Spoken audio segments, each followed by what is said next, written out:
अस्सलाम वालेकुम, कैसे हैं आप लोग। आज आप लोगों से जो कहानी शेयर करने जा रहा हूँ ये दो भाइयों की है। दरिया खान के इलाके में एक गांव, उस गांव के एक घर के अंदर से अजीब सी स्मेल आ रही थी। जब गांव वालों ने देखा कि बदबू जो है वो बढ़ती जा रही है तो गांव वालों ने पुलिस को इतला की। जब मकामी पुलिस वहां पर पहुंची तो पुलिस ने वहां पहुंचने के बाद क्या देखा, पुलिस ने देखा कि घर के सेहन के अंदर कुछ हड्डियां पड़ी हैं, एक खोपड़ी पड़ी है जो कि कुत्ते की लग रही थी। और इस घर के अंदर दो भाई, एक उनका वालिद और एक उनकी बहन रहते थे। जब उन्होंने कमरे की तरफ बढ़े तो कमरे का दरवाज़ा खोला। कमरे का दरवाज़ा खोलकर अंदर क्या देखते हैं कि चूल्हे के ऊपर कुछ पक रहा है, और जो पक रहा है वो क्या है, वो एक इंसान के गोश्त के टुकड़े हैं।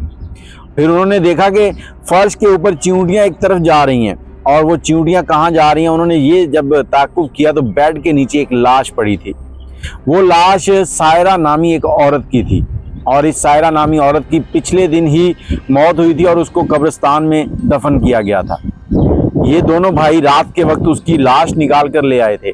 पुलिस ने फौरन इन दोनों भाइयों को गिरफ्तार कर लिया, और गिरफ्तार होने के बाद पता चला कि ये दोनों भाई जो हैं 2007 से ये काम कर रहे हैं।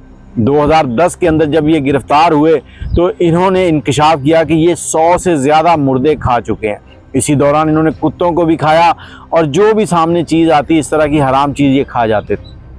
इसके पीछे क्या वजह थी, फरमान जो था वो काला जादू कर रहा था, और काले जादू के अंदर आपको गलीज रहना पड़ता है, गंदे रहना पड़ता है। इसीलिए उसने मुर्दा इंसानों का गोश्त खाना शुरू कर दिया, कुत्तों का गोश्त खाना शुरू कर दिया, और साथ ही काले जादू के लिए कुरानी आयात को उल्टा भी लिखता। ये काला जादू अपने हमसाये के ऊपर कर रहा था। पुलिस ने जब इनको गिरफ्तार कर लिया तो अदालत में इनका केस चला। अब इन्होंने किसी को कत्ल नहीं किया था, और आदमखोरी के ऊपर कोई भी कानून साजी नहीं थी, तो इनको महज 2 साल की जेल हुई। 2 साल के बाद ये जो है ये जेल से निकले और बाहर आ गए। इन दोनों भाइयों में से एक भाई जो था वो नशेई था, जो कि बाद में बड़े भाई के साथ शामिल हुआ था। अब दोनों भाइयों को जब रिहाई मिली तो इन्होंने गांव में आकर रहना शुरू कर दिया, और कुछ अरसे के बाद 2014 में दोबारा मुकामी लोगों ने पुलिस को शिकायत की। पुलिस को बताया कि ये लोग जो है फिर से वैसी ही हरकत कर रहे हैं। जब पुलिस ने इनके घर छापा मारा तो इनके घर से फिर एक बच्चे की लाश बरामद हुई, और इनको दोबारा जो है वो धर लिया गया। और इसी दौरान उस कब्रिस्तान के जो उस इलाके का था जहां ये रहते थे, उसने इंकशाफ किया कि उसने कई बार इन दोनों भाइयों को कब्रिस्तान में घूमते हुए देखा, लेकिन उसने इस बात पर ज़्यादा गौर नहीं किया कि ये क्यों आते हैं।